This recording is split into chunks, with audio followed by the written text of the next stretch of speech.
Sin peros. Un momento de compartir, aprender y disfrutar.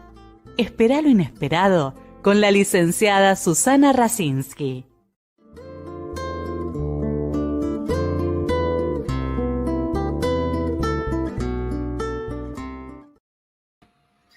Muy buenas noches. Un placer de contar de nuevo con la audiencia, que mucha gente nos escribe, me manda mensajes de otros países, muchos lo ven después, y hoy tengo el gusto que nos acompañe el doctor Rodríguez Roca Jerez, un compañero de un vecino país al cual quiero mucho, y recién le decía que me encanta el pisco y los mariscos, y me mostraba, bueno, el mar que me hace acordar al mar de mi ciudad. Bienvenido, Rodrigo. Hola Susana, ¿cómo estás? Hola a toda la audiencia y no sé cómo se dice, televidencia o streaming videncia, no sé. Estamos aprendiendo todos. Vamos todos aquí desarrollando lenguajes nuevos. Sí. Te agradezco nuevamente la invitación y bueno, y la oportunidad de poder conversar sobre estos temas en relación al trauma y sociedad. Y además temas tan actuales con situaciones muy dolorosas que estamos viviendo, ¿no? En todo el planeta, en nuestro país, bueno, donde digamos los temas que Rodrigo hace tiempo viene trabajando y posiblemente también escriba un libro, que es un poco, digamos, ¿qué es el trauma? Pero primero déjame presentarte para los que no te conocen. Vos sabés que hay mucha gente que lo ve después al programa, porque Sí. me dicen que es un programa para pensar y que entonces de alguna manera siempre se llevan cosas, y me parece importante que en un momento donde se trata de anular el pensamiento, de que todo tiene que ser ya y satisfacer una necesidad, nada más una demanda, y se confunde lo que es el deseo, la satisfacción, y cada vez vemos situaciones patológicas más complejas. Entonces, en esto nos va a ayudar Rodrigo, que además ha traducido las obras de Winnicott en nuestro vecino país, pero para todo el mundo. Bueno, Rodrigo es psicoanalista, miembro titular de la Asociación Psicoanalítica Chilena, miembro de la UART, de Encuentro Latinoamericano sobre el Pensamiento de Donald Winnicott, miembro fundador de la Asociación de Winnicott de Chile, miembro fundador de Diplomados Winnicott de la Universidad de Diego Portales, codirector del Comité Traducción Oficial de las Obras Completas de Winnicott, un autor que recomiendo siempre. La otra vez una colega me decía, ¿vos trabajás con Winnicott? Y yo dije, realmente, alguien que no ha leído Winnicott no puede, porque uno de los aportes de Winnicott tiene muchos, pero él siempre decía, ¿no? Yo no sé si va a volver el que me viene a consultar, pero se tiene que llevar algo. Entonces, esto también marcaba un poco el abordaje, cómo trabajamos nosotros, no ser dogmáticos, no tratar de imponerle al otro lo que nosotros queremos. Y todo esto que tendrá que ver, te tiro algo con lo traumático. Pero es un autor que nos da muchísimos aportes. También fuiste coeditor para la traducción y para la escritura de Integración y Diversidad en el 2017. Y bueno, y sos también traductor, bueno, de varias obras. Él me mandó un breve currículum porque a mí me parece que a la gente después se olvida. Lo más importante es que te conozca, y si se quieren comunicar, tienen tu mail. Así lo han hecho con otros entrevistados que han estado acá de nuestra querida Latinoamérica. Bueno, cuando hablamos con Rodrigo, él me decía, y es cierto, que hace mucho tiempo le interesa mucho el tema del trauma, lo traumático, y qué es lo que está pasando, digamos, con todo esto, con lo social. Una cosa es la sociedad, lo otro es lo social, la violencia, bueno, son muchas cosas. Entonces, a mí se me ocurrió por ahí empezar, pero vos sabés que esto vamos asociando libremente los dos. ¿Qué significa trauma? ¿No? Es decir, ¿cuáles son las condiciones para que haya un trauma? Perfecto. Mira, yo quisiera partir primero con una pregunta previa, Bueno, y que ha sido una pregunta que ha atravesado el psicoanálisis desde Freud en adelante. ¿Existe el trauma? Y esa es una pregunta que al menos yo me comencé a formar hacia fines sí, hacia fines de la década de los 90, ahí me formé como psicoanalista. Y por lo menos en esa época en Chile, y lo que uno leía entre los 80 y los 90, el trauma no era tomado como un no, hecho ahí no. clínico, fenomenológico, y había mucha Fíjate, discusión al en el respecto. 99, si te estaba formando ahí, bueno, yo soy un poco más grande que vos, pero en el 99 se hizo un Congreso Mundial de Psicoanálisis, que En fue el Chile. presidente Lagos, exacto, sí, sí, sí. Y yo me acuerdo que en ese momento había muy poca gente de psicoanalistas para trabajar en niños, en psicosomáticas, siempre se medicaba. Y lo que Sí. tú dices es cierto, pero también descubrí, porque en ese momento hablé con el ministro de Educación de Chile, porque Ujú. le interesaban un poco los trabajos que yo había hecho, y descubrí que Chile había sido la primera en las facultades de psicología de Latinoamérica. Sí. Entonces, bueno, ¿qué pasó? ¿No? Claro, pero bueno, esas cosas que uno descubre, ¿no? Y lo que tú dices es cierto. En ese momento en Chile pasaba eso con respecto a lo traumático. Y pasaba no solo en términos sociales, sino que pasaba también en términos del psicoanálisis, dentro de las sociedades de Sí, sí, el psicoanálisis, en las psicoanálisis. teorías del psicoanálisis a nivel mundial, a partir de Freud, digamos, de la famosa frase de ya no le creo a mis histéricas, ¿no? En su carta a Fliss. Eh, bueno, entendemos claramente en términos históricos que Ferenczi, el que vuelve a reponer el tema de lo traumático en la clínica en la época de Freud, pero también nuevamente es sepultado, es ocultado, no es publicado, es denigrado en la bibliografía de Jones sobre Freud, digamos, las pocas líneas que le da Jones a su analista, que era Ferenczi, fueron bastante denigrantes y por lo tanto terminó sepultando no solo la figura de Ferenczi, sino la teoría de lo traumático. Y si uno observa la historia de la teoría de lo traumático, digamos, en general hay una tendencia, yo me atrevería a decir, a desdibujar lo traumático, ya sea del sofocamiento pleno, que a mi juicio ocurrió hasta hacia mitad de los 90, fines de los 90, en términos teóricos globales, hay un sofocamiento de la teoría de lo traumático, pero luego se produce un movimiento contrario, donde comienza a ingresar la fenomenología, una metapsicología de lo traumático, tanto en el psicoanálisis como fuera del psicoanálisis, pero también se produce un fenómeno que es bastante llamativo, que es una sobregeneralización. Entonces ahí tenemos hasta, por ejemplo, Stolorow en su libro sobre el trauma, que es allá en el 2015, por ahí, si no me equivoco, 2017. Él va a plantear, digamos, este psicoanalista relacional, va a plantear que lo traumático es del orden de la relación con la muerte. Y al ser del orden de la relación con la muerte, como todos nos vamos a morir y como todos vamos a tener a alguien que queremos que va a morir, él plantea que todos somos traumatizados.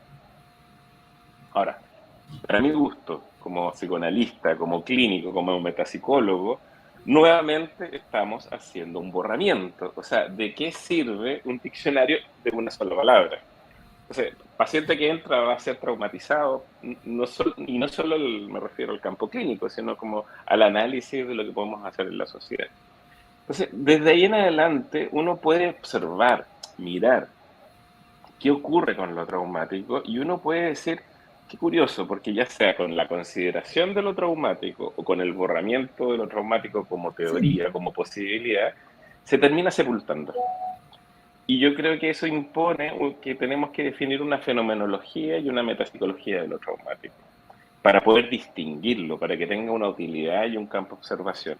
Algo de eso hicimos en la entrevista anterior que tú me hiciste, digamos, sí, cómo sí, poder sí. definir el campo de lo traumático en términos Claro, clínicos. porque además cuando se hace lo que tú dices, el peligro es cuando el analista también lo tiene en su cabeza desmentido y escindido.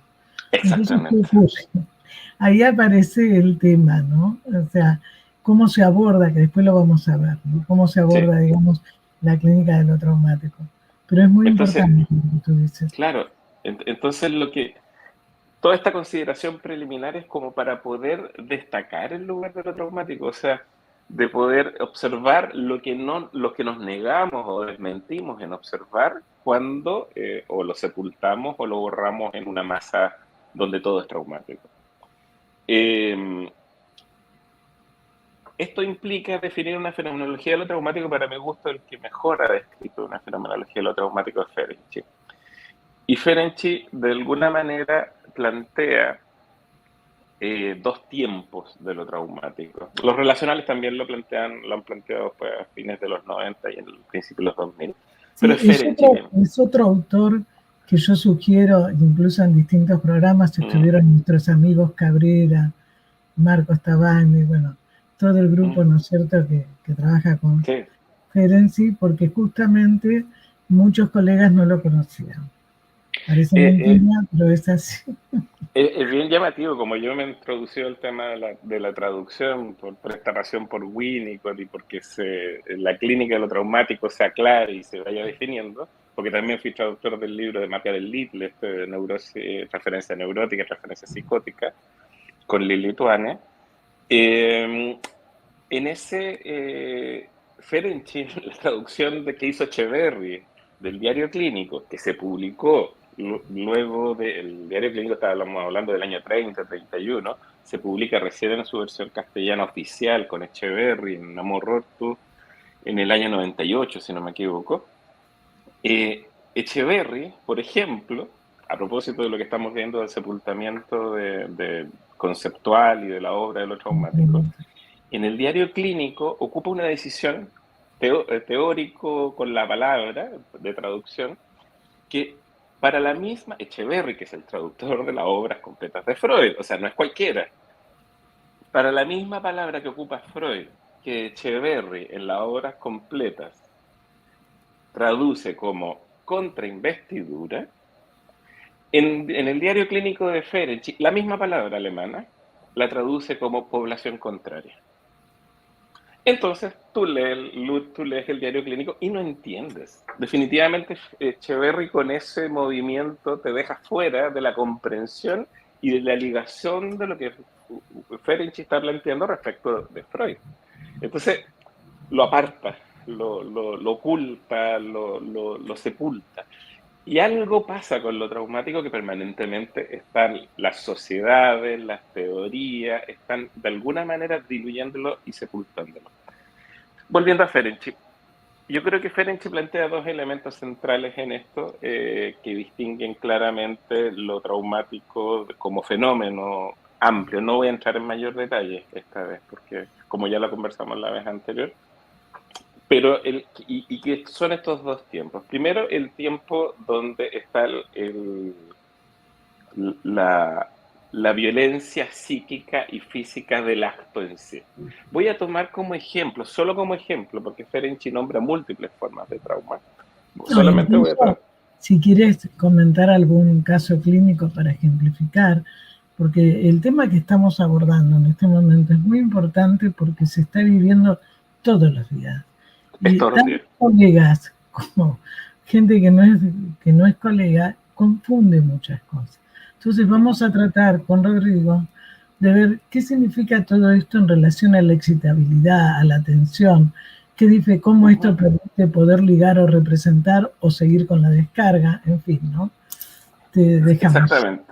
Entonces, en este primer momento va a ocurrir que Ferenczi llamó conmoción psíquica. Todavía estamos en un territorio amplio, en un territorio donde ocurren cosas brutales. Por ejemplo, uno puede pensar directamente en un abuso sexual, en una violación.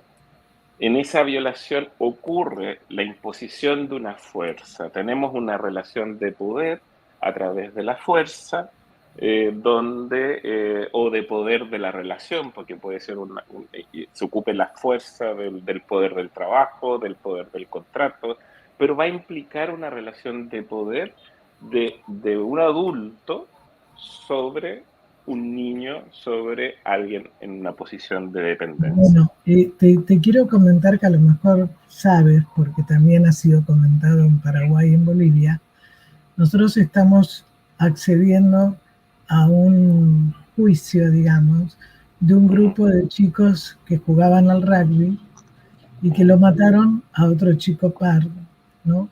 Porque era negro, entre otras cosas, negro de piel, de otra clase. Entonces lo que me llama la atención, hubo colegas nuestros, Jorge Catelli, también hubo un médico forense excelente, donde justamente la gente no entiende cómo puede llegar a ser tan indiferente y cómo se forma una psicopatía, cómo es el grupo, ¿no? Que no es solamente de adultos, o sea, eran de chicos pares, ¿no? Y donde de alguna manera, bueno, lo mataron y a pesar de estar muerto, lo seguían golpeando y demás, ¿no? Entonces, esta situación de violencia, que vos también la trabajás y la investigás, ¿no? Como vos decías, es un abuso de poder, pero ¿de dónde sale eso? ¿Por qué es así? ¿No? ¿Qué es lo que pasa y qué relación tiene esto con lo traumático? Vamos a ver, vamos viendo eso como un poquito más adelante para poder describir. A ver, yo voy desde por así decirlo, mi Desde experiencia. el comienzo, porque No, y Ferenczi no viene habla desde de el lo diván. edípico, porque Y aparte además hay viene una desde el cosa diván. que no es de lo edípico, que esto es el No. aporte tan grande de Ferenczi, ¿no? Mucho Es- antes. Esto tiene que ver no solo con el mucho antes, sino con algo que tiene que ver con lo que irrumpe, destruye el desarrollo de un sujeto. Lo Exacto. edípico está en la línea de lo del desarrollo. Lo traumático está como aquello que viene a fracturar lo que Winnicott Escindir. llama la continuidad de la existencia y por lo tanto la continuidad de lo que podemos pensar en términos del desarrollo. Eso es esencial entender, digamos, que lo traumático no tiene que ver con un fenómeno relativo De al desarrollo. organización. Claro, porque podemos tener teorías como cuando se habla, digamos, de que la pulsión en sí misma es traumática. No, yo ahí discrepo. Yo planteo no, la pulsión no es traumática en sí misma. No, eso no puede ser. Así como la relación con la muerte tampoco, la relación con la No, muerte comparto. concreta, digamos, en sí misma tampoco es traumática. Por lo que estamos hablando, o sea, tenemos que poder generar conceptos que nos permitan observar. Y observar, y desde ahí también, como contrario, digamos, observar y desde esa observación construir o tomar conceptos que ya existen. Y en ese sentido, mi recorrido va desde la clínica, va desde el diván, y de ahí comienzo a hacer observaciones en relación a la clínica, a la teoría, a la técnica, y también de ahí allá a la sociedad y lo que ocurre con las teorías en psicoanálisis. Y en ese sentido, en lo que tú planteabas, por ejemplo, en este chico que es asesinado, este chico deportista, lo que hay ahí, igual hay una relación de dependencia, aunque sean pares. Una relación de dependencia que se establece primero como pertenencia, pero también por el uso de la fuerza y la violencia, digamos. En ese minuto, cuando el chico es asesinado, está sometido a la fuerza del victimario. Y eso es esencial, porque aquí lo que plantea lo traumático, claramente en lo traumático Ferenczi, es la asimetría y la ruptura, la asimetría de la ética, pero también el quiebre en lo traumático de esa ética en esa asimetría. El uso de la fuerza en este territorio de manera tal que fractura esa ética nos arroja un territorio no solo de la violencia, sino si analizamos desde la mirada de la filosofía que nos trae Levinas, tendríamos que estar hablando del despojo de lo humano. Porque hay que recordar que para Levinas el sujeto humano la estructura Estamos, del sujeto humano perdón, es ética. estamos hablando para que la audiencia, si le interesa, porque me parece un autor importante, Emmanuel Levinas, ¿no? Exactamente, Habla de Manuel la Levinas. ética del encuentro. Uh-huh. Exactamente, y ahí yo recomiendo para ingresar en la lectura de Levinas, que es un libro pequeño, maravilloso, hacia el final de su vida, que es Ética y Infinito. Además que las entrevistas, son una serie de entrevistas que le hace un filósofo y que va al punto preciso, un hombre ya maduro, reposado, que ya no tiene la necesidad de demostrar sus conceptos, sino que solo los trabaja. Y en ese sentido los hace girar muy lindos en este libro, Ética Infinita, que se lo recomiendo. Entonces, volviendo a lo traumático, a la asimetría, a la ética y a la violencia ejercida física y de poder relacional y fáctica, si consideramos a Levinas, tenemos una idea de despojar al otro de la humanidad, de su humanidad. Ahora, hasta ese minuto, todavía estamos en el territorio de la conmoción psíquica, de acuerdo a Ferenczi. ¿Qué significa esto? Significa que alguien que, por ejemplo, un ejemplo totalmente distinto, yo puedo ser atropellado y estar sufriendo una experiencia brutal, que puede implicar una conmoción psíquica, física, de tal tamaño que puedo quedar hospitalizado, por ejemplo. Pero si el conductor o la gente que estaba alrededor en ese minuto, cuando yo soy atropellado, observa esta situación, se detiene el conductor, me dice, ¿cuál es tu nombre?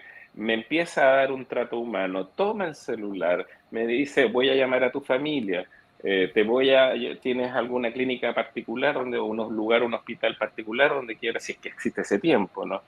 Me acompaña, me lleva, se hace cargo, espera que lleguen los otros, establece un vínculo humano donde la ética es el eje. Estamos en el territorio, esto queda solo en el territorio de la conmoción, lo que Ferenczi llamó conmoción. ¿Y qué quiere decir conmoción? Que hay cosas brutales en la vida. Hay cosas brutales, que pueden ser accidentales o no, pero que pueden ser solo brutales. Por ejemplo, una chica que es violada en la calle a los 15 años está sometida a una cosa brutal, pero si es acogida por la sociedad, si es acogida por su familia, si es sostenida, es contenida, es comprendida en la radicalidad de la experiencia que tuvo, esta chica nuevamente ha vivido algo que pertenece al territorio de la conmoción psíquica, que es brutal. Pero también va a saber lo que significa la contención, lo que significa, por así decirlo, el haber vivido una experiencia psíquica tal que la desarticula, que la desarma, pero al mismo tiempo en su relación con su familia, su ambiente y una terapia y un análisis probablemente mediante, pueda recuperarse y desde ese estar desarticulada por la experiencia, poder volver a armarse y constituirse y crecer. En ese sentido, la conmoción psíquica Ferenczi no la plantea como algo patológico, lo plantea como algo del orden de lo brutal. Ahora, ¿cuál es la condición, de acuerdo a Ferenczi, para que esta conmoción no quede en conmoción y se constituya en trauma en el sentido patológico y genere las condiciones de una patología? Es justamente la relación con el ambiente. El segundo tiempo. Si en este segundo tiempo, como veíamos recién, esta chica es acogida por la familia, o el tipo atropellado es contenido, sostenido y acogido y atendido y auxiliado por quien atropella o por la gente que está alrededor, en ese minuto tenemos que la relación con el ambiente, la relación con la sociedad, la relación con lo social, mantiene la ética y mantiene humanizado al sujeto que vivió esta experiencia. En el territorio de lo traumático, exactamente lo que ocurre es lo contrario. Ferenczi plantea que de alguna manera la persona que vivió esta conmoción psíquica, por ejemplo, un chico que es sometido a relaciones de poder con el vecino, con el amigo del papá o con algún familiar, como suele ocurrir, los abusos sexuales dentro de la familia, la gran mayoría son dentro de la familia, o familiares de la familia ampliada, o amistades de la familia o del barrio. Nunca van más allá, por así decirlo, de un par de cuadras. Siempre es en el vecindario, por así decirlo. Tanto concreto como simbólico. Sí. Entonces, tenemos que, en este segundo tiempo, en el territorio de lo traumático ya, y esto es lo que define la particularidad de lo traumático, Ferenczi plantea que el ambiente desmiente las expresiones afectivas del sujeto traumatizado. O sea, dice algo así como, no, no, no, no, tú estás mintiendo, no, no, no, no, lo que tú estás diciendo es que tú estás loca, empieza a banalizar, no, es que tú sedujiste, es que si tú no usaras esas falditas, si tú no te vistieras como te vistes, nada de esto hubiera pasado. Y Mira, más aún, ayer, perdóname, eh, es muy significativo. Una chica se acercó cuando el chico estaba tirado y trató de hacerle reanimación pulmonar. En el juicio, el abogado defensor de los que mataron le decía que no lo había hecho bien. O sea, la desviación de lo que está hablando, ¿no? De lo que vos estás hablando ahora. la culpabilización. Tal cual. Por eso lo traigo, porque además es muy significativo que hablando con jóvenes no están viendo el juicio, porque lo están dando por los canales abiertos. Los chicos jóvenes no ven esos canales. Y muchos padres no se atreven a hablar el tema. Fíjate tú, ¿no? Que es un tema que se sigue dando en todos los boliches, en todas las confiterías, ¿no? Pero es muy importante lo que tú acabas de decir, cómo se desmiente, se culpabiliza, ¿no? Y en ese sentido, se culpabiliza, se desmiente la experiencia del sujeto. Y particularmente la experiencia emocional que involucra en la conmoción psíquica. Entonces, el abuso, la violencia, al desmentirse la experiencia, lo que ocurre ahí es que se borra al sujeto. Ya no solo se está haciendo un abuso, que en el primer tiempo, por ejemplo, a través de la violencia, sobre el cuerpo de la persona, sino que hay en este segundo tiempo, ya empieza un tipo de borramiento y de desubjetivización y deshumanización que pertenece al territorio ya un poco más sutil, que es del orden de la relación, que es del orden del borrar la historia de sentimientos y de poner en cuestión al sujeto. Entonces, finalmente, el sujeto, como depende de este ambiente familiar, como depende de la sociedad, como toda relación social, los seres humanos somos sociales para poder sostenernos vivos. Digamos, déjenme a mí en alguna selva, en alguna parte del Amazonas, un día y yo estoy muerto. O sea, yo necesito de alguien para que me explique cómo relacionarme por ejemplo, con la selva y poder alimentarme, protegerme. Pero si no tengo ese alguien que me transmita esa experiencia y que me incorpore en su mundo, yo no sobrevivo ni un minuto. O sea, muy poca gente. Además, lo que acabas de decir es fundamental, porque muchas veces las mamás que han sido abusadas se ponen muy mal cuando se dan cuenta que su hija también fue abusada y no se dio cuenta. Exactamente. Lo que pasa es que aquí hay algo, es que está engarzado con esto que estaba planteando, es el hecho de que cuando el ambiente en el cual puede estar incluso el mismo abusador, por ejemplo, el abuelo, el tío, cuando el ambiente borra la experiencia subjetiva, a través de amenazas, a través de enloquecer, de decir, no, lo que estás diciendo es una locura, ¿cómo se te ocurre? ¿Por qué tienes ese odio a este tío? Etcétera, etcétera, etcétera. Lo que ocurre no es solo que se borra la experiencia, sino que se borra también lo que en términos freudianos llamaríamos el aparato de percepción-conciencia.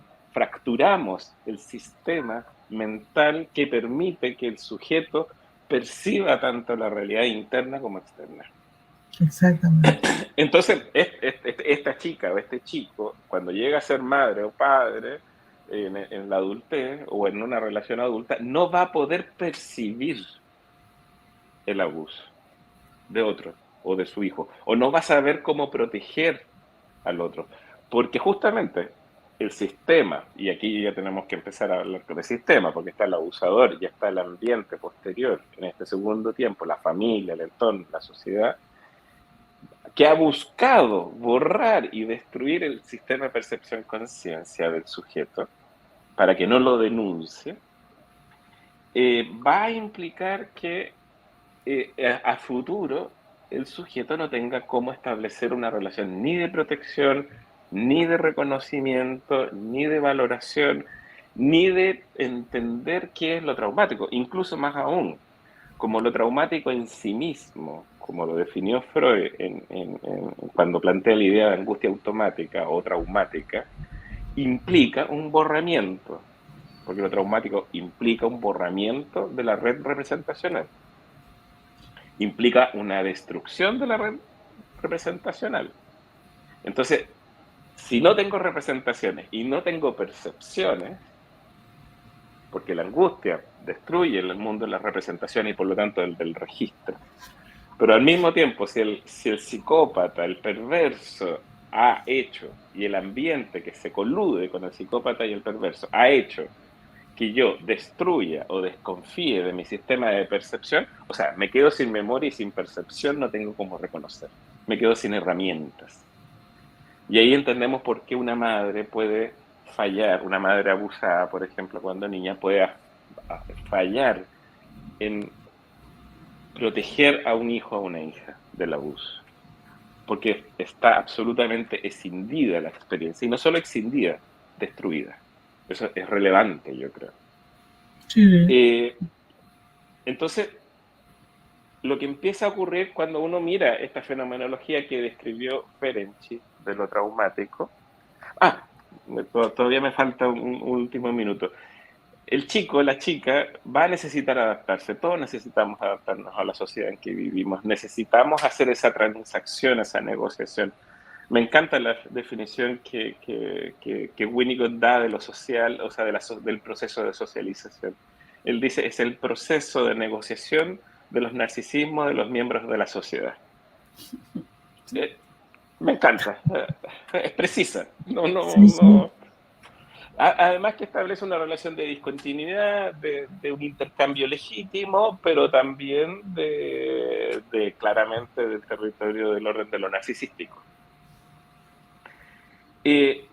Como todos los sujetos dependemos de la sociedad, esa relación de dependencia con esa sociedad íntima que es nuestra familia, por ejemplo, en el caso de un chico abusado, una chica abusada, va a establecer justamente que esos mecanismos que están operando en el ambiente, la desmentida y la mentira, va a provocar una adaptación automática. A través de adaptarse, va a introyectar y va a generar una desmentida y una escisión y va a instalar la mentira dentro de sí misma.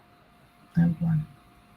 Entonces, en ese territorio, cuando el chico ya ha tenido que introyectar el mecanismo para poder adaptarse, para poder seguir viviendo en ese entorno, para sobrevivir, ya no vivir, yo diría que para sobrevivir,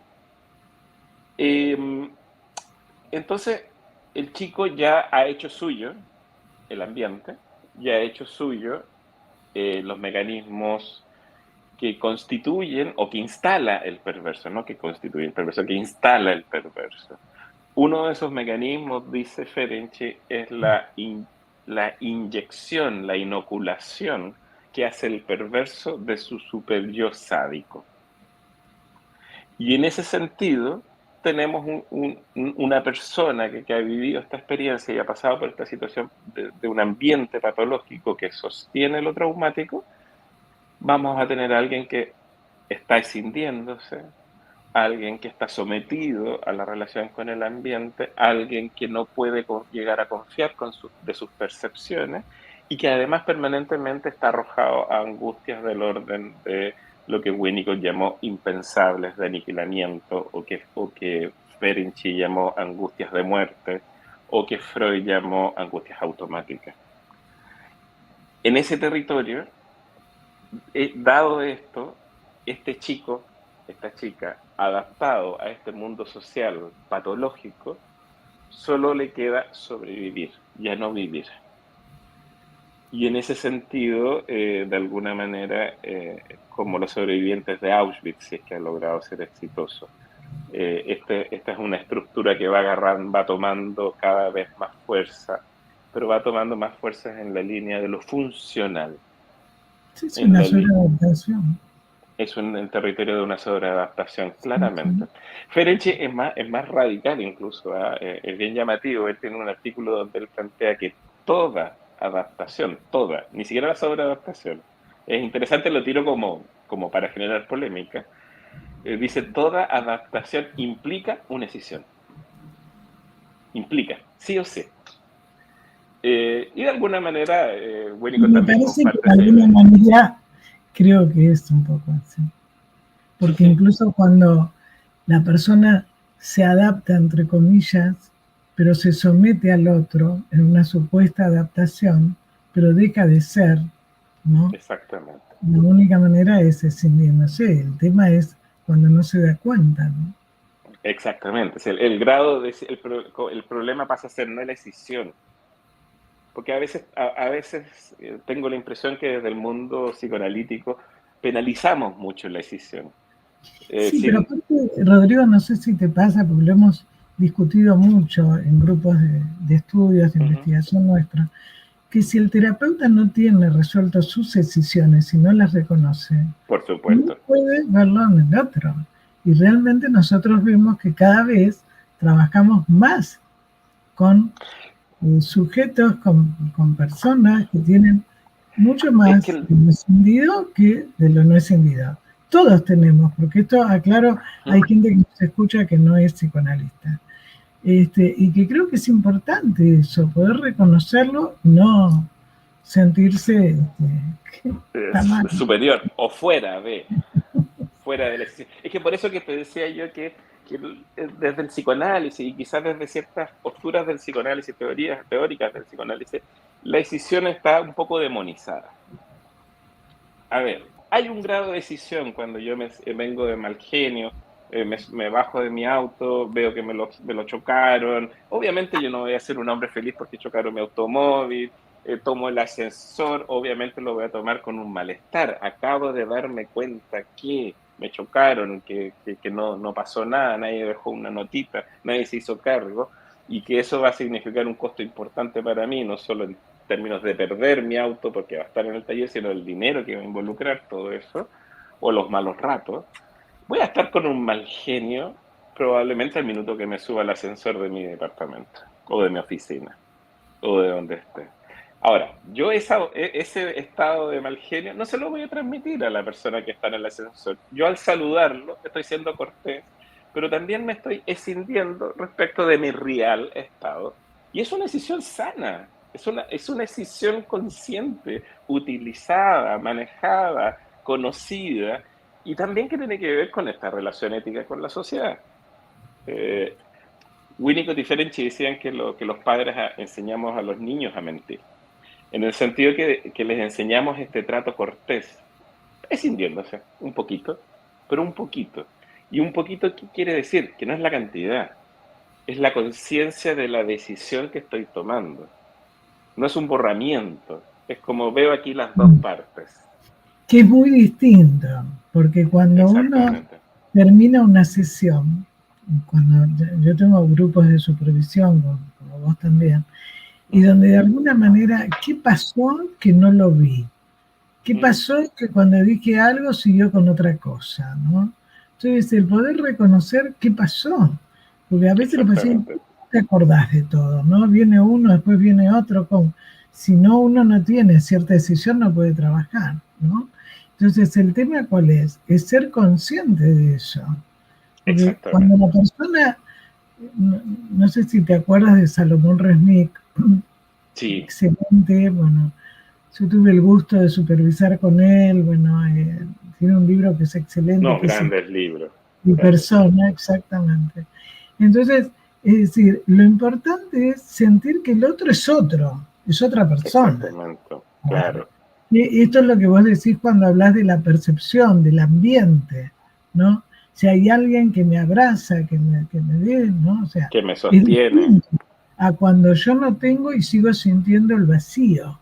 Y Mm. cómo cuesta la persona que ha sentido siempre el vacío, el despojo, el abandono, también le cuesta recibir afecto. Ese es el trabajo que tratamos de hacer Claro, nosotros. a ver, porque recibir afecto significa desarticular este sistema esta organización defensiva que le ha permitido sobrevivir. Y como yo le digo a mis pacientes, chapó, o sea, esto te sirvió para llegar aquí y para construir una vida. Y yo me saco el sombrero frente a alguien que vivió cosas terribles, deshumanizantes, y que le permiten, y que ha logrado ser resiliente. A mí no me gusta el concepto de resiliencia, después creo que lo vamos a... espero poder conversarlo un poco. A mí tampoco. Porque implica una idealización de lo traumático. Sí, después lo hablamos. Sí, sí. Y bueno, pero la cosa concreta es que cuando uno está con un paciente traumatizado, además de las resistencias naturales del analista y del paciente a lo traumático, por supuesto están las decisiones del analista, que si uno es consciente las puede llevar y las puede poner en juego y las puede utilizar clínicamente. Pero también hay un territorio, bueno, están las decisiones malas en el sentido, digamos, de que el analista no está enterado de esas decisiones, de esos borramientos, de esos territorios. Y ahí ya entramos con dificultades y resistencias mayores del analista. Y ahí la supervisión como un tercero que puede observar, que puede incluir las partes en juego, no solo las partes del paciente, el paciente y el analista, sino que las partes de cada uno que no están siendo visibles, el tercero que es el analista, el supervisor, puede hacer un uso privilegiado de esa posición y hacer una utilización clínica de los fenómenos. Pero también hay otro elemento que nos atraviesa a todos. Y es que es muy difícil, yo creo, Susana, como analista, abandonar el territorio de lo conocido. El territorio de lo conocido en la técnica, el territorio de lo conocido en la teoría, el territorio conocido de lo onírico, de lo simbólico. Pero el tema, sabes que, no sé, los que ya somos grandes y tenemos muchos años de trabajo, y uno sigue estudiando y sigue conversando con otros colegas y aprendiendo. A mí lo que me parece, lo que está ocurriendo, que mucha gente se recibe y no hace terapia, no supervisa.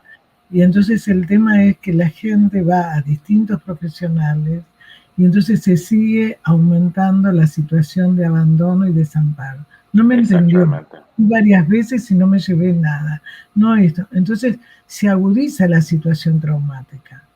Exactamente, no solo se agudiza, sino que se vuelve a traumatizar. Sí, por supuesto. Y la complejidad de los mecanismos defensivos cada vez van haciendo más difíciles por así decirlo, de abordar. Y cada vez van a ser más exitosos como rigidez defensiva, digamos.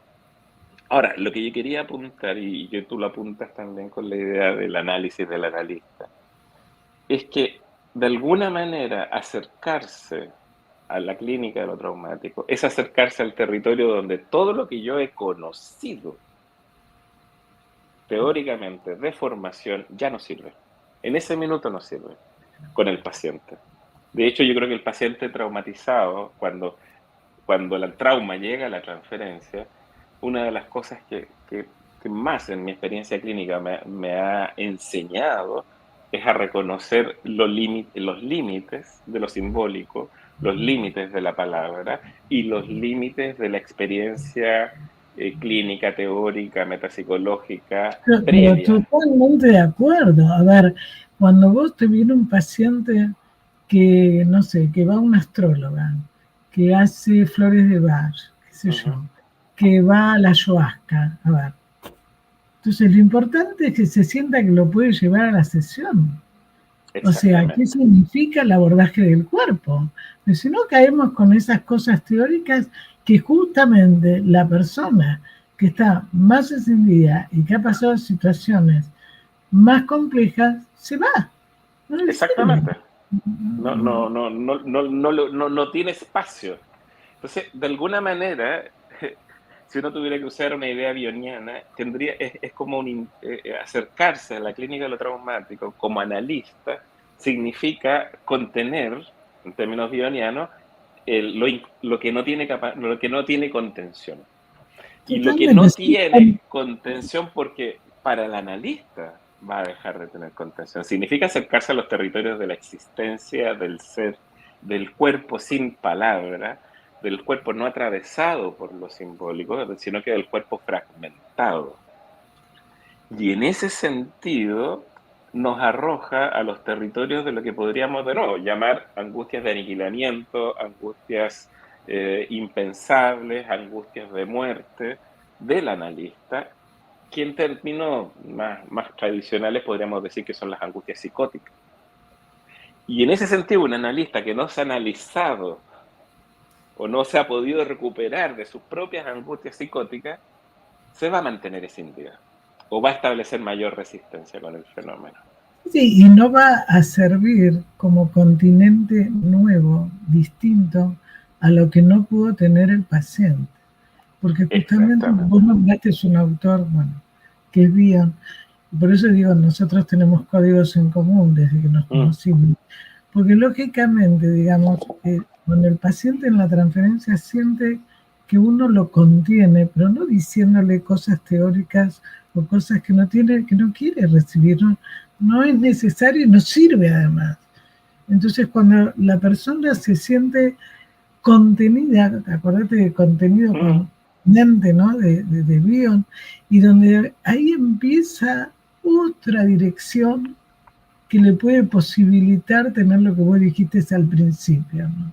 En ese contexto, ese continente que no tuvo.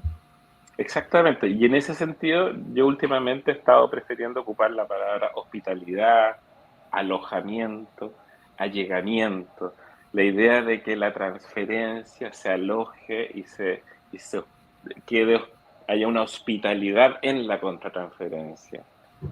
¿Y por qué lo digo así? Porque Ferenczi plantea que justamente la posibilidad de humanizar, por así decirlo, de restituir al sujeto traumatizado en el territorio de lo humano, pasa por la contratransferencia del analista, necesariamente.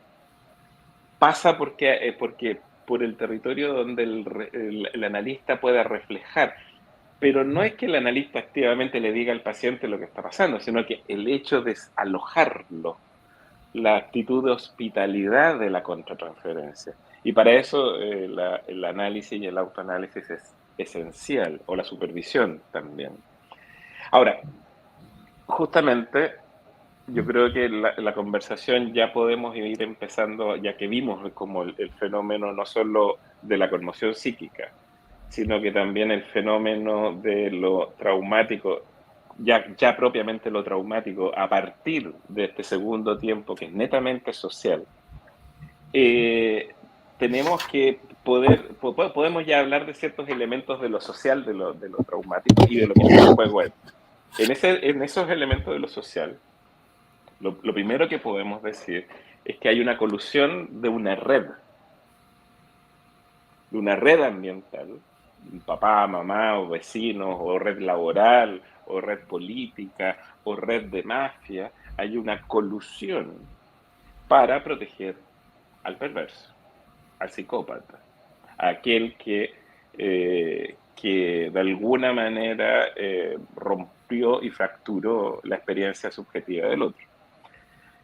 Por ejemplo, en el juicio que tú decías, digamos, el abogado es de los chicos culpables, digamos, culpabilizando a la única persona que trató de rescatar la humanidad del asesinado, la única que le dio un trato humano.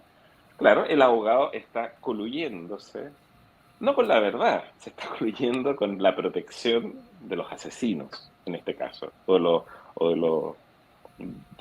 los culpabilizados, digamos, de los señalados por la justicia. Entonces, tenemos primero eso, la colusión, es una red. Segundo, que es una red basada en el poder. O sea, lo digo de otra manera, un perverso o un psicópata que no actúa en red y que no actúa desde el poder es un perverso y un psicópata fallido. O sea, va a fracasar en su intento. No lo va a lograr. Va a ejercer actos puntuales de violencia, pero va a caer preso, va a caer detenido, no va a ser exitoso. Pero es muy importante lo que acabas de decir, porque una de las cosas que hemos visto incluso en otros programas con el tema del narcotráfico que frente a la situación de la pobreza, de la falta de educación, de la falta de afecto, aparece esto como solución. Hubo un programa con un colega mexicano, ¿no? ¿Por qué se elige al narcotraficante como líder? ¿No? Sí. Entonces, de repente, digamos, esta cosa de impunidad, de violencia, de perversión, ¿no? ¿Cómo actúan nuestros jóvenes? Por eso me parece muy importante lo que acabas de decir como mensaje, ¿no? Para la familia, para los jóvenes. A ver, yo alguna vez me tocó ver a alguien que establecía justamente, un joven, que no tenía ninguna necesidad económica, así por lejos, digamos, establece una relación con un narcotraficante y le colabora en la compra-venta. De hecho, él ni consumía y tampoco se quedaba con el dinero de la ganancia. Él compraba y él le hacía el favor al narcotraficante. Y cuando le pregunté qué es lo que buscaba, cuando empezamos a indagar qué buscaba, lo que él decía es que el narcotraficante confiaba en él. Que al entregarle la mercancía era un acto de confianza que él nunca había recibido. No, y lo retenía registrado. Yo siempre sugiero una película que es Los Elegidos, Palestina. ¿Por qué se eligen a los que se suicidan? ¿No? Sí. Que aunque se mueran, pero en ese momento es como la mafia, ¿no? Sí. Que elige a alguien para controlar y ya se siente elegido. Bueno, de alguna manera estamos hablando de la diferencia entre la familia y la familia.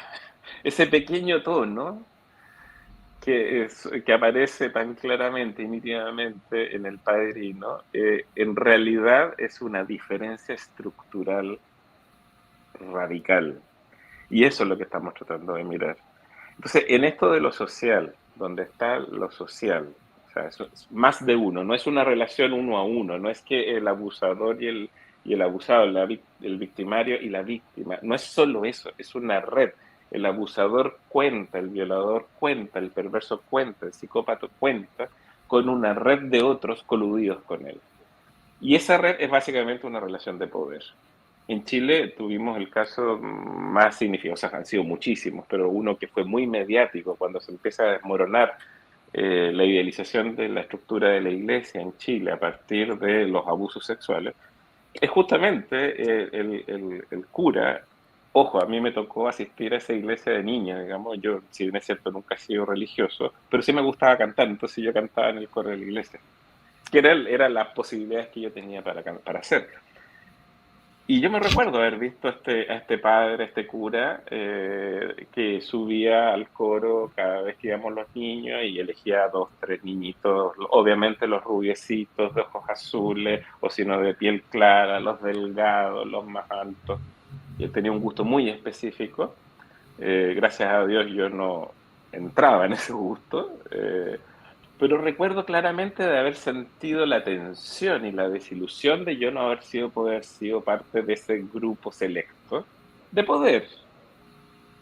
Y que nunca fui seleccionado, por así decirlo. Y él me lo hizo saber, y me lo hizo saber que era por feo. Me lo dejó clarísimo. Me hizo sentir el rechazo sexual ese hombre. Y en ese minuto ahí me sorprendí, ahí empecé a ver, porque yo quería pertenecer para seguir en las actividades, era entretenido, digamos, se veía entretenido. Pero este hombre, claro, al hacer este rechazo de respecto sexual, me permite percibir, yo de 8 años, ¿de qué estábamos hablando? De que esto era algo de otro orden. Y que estaba atravesado por lo sexual claramente, pero también me permitió percibir esa seducción del poder. O sea, estas redes que actúan de perversión, que buscan deshumanizar, desubjetivar y someter a chicos o en otras situaciones también de abuso laboral, etcétera, etcétera. Bueno, de hecho, fíjate que en la guerra, en este momento, hay trata de mujeres y de chicos. Sí, por O supuesto, sea, siempre. digamos, claro, o sea, y lo que tú dices en todas las religiones, porque Por justamente, supuesto, ¿qué pasa cuando vos decías, no me eligen, no me quedo afuera? Bueno, exactamente. Y menos mal que me quedé fuera, digamos, estaríamos hablando desde otro lugar. Entonces, el poder es esencial, sí, pero porque desde vos, el... Ujú. esto que vos decís que es muy importante, ¿no? La necesidad de poder que tiene el ser humano, ¿no? Este paciente que vos tuviste y que nosotros tenemos tantos ejemplos en la política a nivel mundial, Sí, ¿sí? Que es como llegar al poder por el poder y donde no interesa nada el pueblo o la gente, es el poder por exactamente. el poder mismo, ¿no? Luego, el otro elemento, claramente, es que esta estructura mafiosa de lo perverso establece una relación de violencia, que también la violencia es fundamental, lo que en la mafia se llama la ley del silencio, la omertá. O sea, no vas a poder hablar de la mafia, solo te retiras en silencio, y el silencio significa muerto en la ley de la mafia. Entonces, te vas con, como decimos en buen chileno, con los pies para adelante en el Sí, ataúd. además, digamos, cuando cuelgan a una persona o cuando, no sé, desapareció un adolescente en el Vaticano, que nunca apareció, ¿no? Sí, Esos mensajes, ¿no? ¿Qué significan? Uh-huh. exactamente. Y el otro elemento que utiliza estas estructuras de poder, que para, o sea, yo no estoy siendo exhaustivo, yo estoy siendo descriptivo de lo que yo he Descriptivo. podido observar y de lo que he podido observar. Me imagino que pueden haber mucho más, digamos, y yo feliz que alguien me pudiera señalar más elementos, pero otro elemento que utiliza justamente esta forma societal de lo perverso y de lo psicopático es justamente la escisión, buscar que el otro esté escindido, escindir a la sociedad, escindir al mundo, escindirlo. Y tú lo señalaste de alguna manera, tú decías anular el pensamiento, la capacidad de pensar de los sujetos de la sociedad, banalizar la excitación, las relaciones eróticas, digamos, banalizándolas a través de la hipersexualización y de despojar la excitación del territorio de lo humano, digamos. Eh, en general, todos son una decisión que busca instalar la banalización de la deshumanización. Eh, y además, donde se busca culpabilizar los intentos de humanización, los intentos de la ética. Esto nosotros lo podemos observar tranquilamente en la clínica. Nosotros que tenemos ya un cierto recorrido clínico, observamos que de repente recibimos un chico joven que pagan los padres, digamos, y empezamos a observar que el chico se empieza a recuperar y empieza a poner en palabras sus experiencias. La familia inmediatamente lo retira o establece relaciones de amenaza con uno como psicoanalista o como Sí, sí, sí. terapeuta. Aparecen las amenazas judiciales, aparecen las amenazas de demandas éticas, aparecen las amenazas de demanda de negligencia. O sea, es como la chica del juicio, del que declaraba en el juicio Tal cual, cuando... porque empieza a denunciar, entre comillas.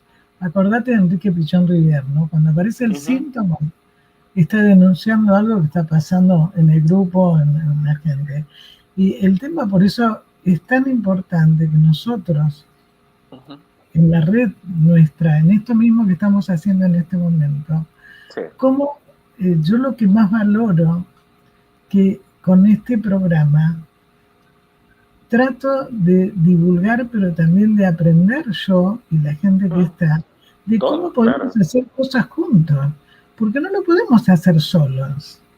O sea, cuando exactamente. se habla de una pareja terapéutica, de una pareja en un equipo, en una pareja en un equipo de investigación, de estudios, no podemos, porque por más que nosotros ayudemos al joven o al chico, depende de una estructura, ¿no? Ujú, Entonces, exactamente. por eso yo digo que nuestras intervenciones, incluso a nivel de lo social, a nivel de lo político, ¿no? El otro día alguien decía, ¿por qué no hay psicólogos en lo político independientes? Como cuando va un psicólogo a una institución, como decía Ulloa, fuera del equipo para poder ver. Exactamente. A ver, es difícil, yo no sería, digamos, no me gusta coquetear normalmente con la mafia, digamos. Ya con No, el claro, a campo mí clínico en tampoco, que ese es el estoy, problema, que uno va ese es el dejando, como los problema. colegios profesionales también. ¿Viste? Exactamente. Eh, como ya tenemos un poquito Sí, dibujado el esquema que he estado pensando, investigando y que me interesa desde los años 90, digamos, ir observando, eh, yo utilizo una imagen muy común que tenemos todos a mano y que son las novelas y las películas de vampiros. Para mi gusto son claramente un campo de observación muy nítido de lo que ocurre con lo perverso, lo psicopático, lo traumático, la estructura social, la escisión en la sociedad no perversa, por así decirlo. Es tan claro, es tan nítido. En las películas de vampiros es tan nítido, digamos, claro, como la seducción y la muerte y el abuso y el borramiento del otro como sujeto están ahí. El vampiro deshumaniza, le despoja, no le roba la sangre, no le roba la vida, le roba la humanidad a las mujeres y a sus víctimas, o hombres también. Les roba la humanidad, quedan esclavizados, quedan transformados en serviles de él y quedan convertidos en un objeto narcisístico, digamos, en una parte del vampiro, digamos. Como una manifestación. Se muere el vampiro, se mueren todo el resto. Entonces viven a través del vampiro. Y ahí un poco se ve la red, ¿no? O sea, cómo se va construyendo la red. Pero el elemento, a mi gusto, más radical y más preciso, porque no está incluido en la red como un elemento que ha sido violentado o abusado, es Igor. El Igor. Siempre el vampiro tiene un ayudante que él no ha vampirizado, que él no le ha chupado la sangre, que no lo transformó en uno de los de ellos. ¿Por qué? Porque es aquel que le hace los trámites en la sociedad, es el que le compra los terrenos, es el que invierte, es el que dispone del dinero. No son cosas menores porque son específicas. sí. Y es el que lo protege en el día, que le corre las cortinas, le tapa el ataúd, lo mantiene a oscuras. Él es el que le elige, Igor es el que elige en qué pueblo va a atacar, cuál es el próximo territorio que va a invadir, atacar, despojar de su humano. Entonces es muy llamativo que Igor, como decimos en buen chileno, pase piola, no se vea, no se reconozca, y más aún, se le observe como una víctima más. Y ahí tenemos el territorio del segundo tiempo, que yo les decía, como ya claramente el elemento social. Aquí hay alguien que permite, que sostiene, que articula con el resto de la sociedad, se ofrece de palo blanco decimos en Chile, digamos, que ofrece una fachada, una chapa de identidad para hacer algo en nombre de otro. Eh, y lo más llamativo, que es donde yo observo la escisión de la sociedad, digamos, que no está en el territorio de lo perverso, que cuando el pueblo, en las novelas y en las películas de vampiros, cuando el pueblo percibe y se logra dar cuenta quién es este conde que en definitiva es un perverso, el pueblo se arroja y se va directo contra el conde, nunca contra Igor. Y eso es muy llamativo. Igor pasa piola, Igor se esconde, Igor se fuga, la gente no se va. A ver, tú tomas preso a Igor, lo detienes y ya el conde no se muere, no dura más de una semana, va a quedar expuesto al sol. Y queda expuesto, mire, la figura queda expuesto al sol, o sea, queda expuesta su perversión a la luz de día, en soledad Y eso lo mata. Es así, ¿eh? Y eso lo mata, lo destruye. Entonces es bien llamativo. O sea, si uno mira estoy Pero diciendo, lo has descrito muy bien, porque a medida que te iba escuchando, que ya nos quedan unos minutos, me recordaba mucho lo que está pasando con la policía, lo que está pasando con los congresos, con los diputados, con los representantes, ¿no? O sea, donde de repente es cierto, siempre hay alguien que hace todo lo formal, que hace los trámites. Este, el contador de Al Capone, digámoslo así. sí, Siempre hay un contador. sí, sí, Siempre hay sí. alguien que es el que establece, es el punto nodal de articulación entre lo perverso, lo societal y la protección de lo perverso y la instalación de la escisión en lo societal humano. Entonces, y bueno, y el último elemento, porque la pregunta también es ¿por qué el pueblo no se va contra Igor? Porque está escindido. El pueblo también está escindido.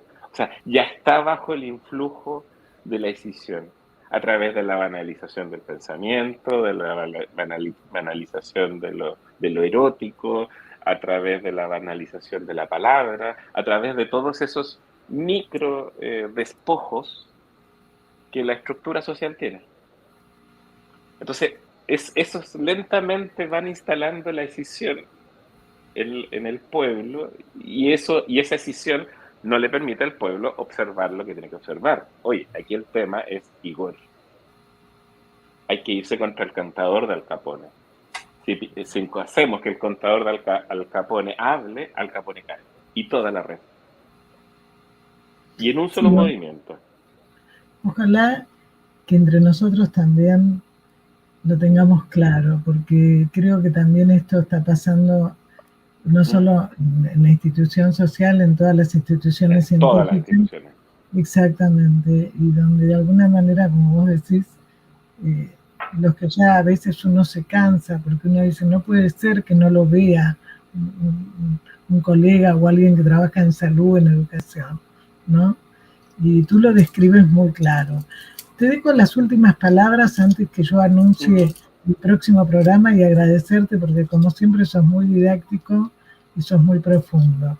El próximo programa va a haber un colega de Colombia que tú también lo conoces, que es Guillermo Carvajal. Un gran amigo. Bueno, y él quiso hablar sobre la democracia como un estado mental. Así que vamos de alguna manera a continuar con todo esto. Pero bueno, te dejo despedirte de la gente y que cierres el programa con lo que tú quieras. Y agradecerte nuevamente. Bueno, Susana, básicamente que te agradezco infinitamente la posibilidad de poner estos temas sobre la mesa. Porque yo creo en esto que pretendía decir inicialmente, digamos, de que existe un permanente esfuerzo desde lo perverso, desde lo psicopático de las sociedades, de todas las sociedades, digamos, científicas, individuales, de abogados, de sociedades chilenas, la sociedad latinoamericana, occidental, etcétera, etcétera, a todo nivel. Así como hay un permanente esfuerzo de vinculación, de humanización, de ligadura, como el drang de la pulsión freudiana, hay un permanente esfuerzo de drang, a mí me encanta el concepto de drang, Freud, pero también a la reversa hay un permanente esfuerzo de sepultamiento, de borramiento, de anulamiento, que viene desde las estructuras perversas. Y poner en la mesa esto es absolutamente necesario una y otra vez, hasta el infinito, porque esto no es algo que vamos a poder dejar atrás, es algo que tiene que ver con No, el movimiento de lo humano, no con lo teórico. para mí es fundamental, ¿no? El otro día Martina Bourdet, que a lo mejor la conoces, fue al Líbano, ¿no? Uh-huh. A hablar de psicoanálisis. A ver, Wow. entonces, sí, por eso digo, ¿no? Es decir, es como vamos viendo, pero creo que somos algunos de nosotros que estamos poniendo en la mesa, te tomo tus palabras, estas cosas que nosotros las vivimos y que no podemos seguir desmintiendo. No seguir haciendo cosas teóricas muy hermosas que narcisísticamente la persona, digamos, lo habla y eso conduce justamente a mayor escisión, a mayor desmentida y a que Igor aproveche todo esto y siga haciendo, ¿no? Así que yo te agradezco y bueno, y la gente que se quiera comunicar con vos, le pasamos tu mail, bueno, cuando tengas el libro, por supuesto, bueno, ya nos veremos este año también nuevamente cuando tú puedas, porque bueno, Rodrigo siempre está muy ocupado, como todos nosotros, pero bueno, sí, estás invitado, por supuesto, ¿eh? Muchas gracias, Susana. Gracias. No, un gusto gracias. Nuevamente y muchas gracias. Nos estamos viendo. Gracias. Adiós. Un abrazo. Adiós. Nos vemos.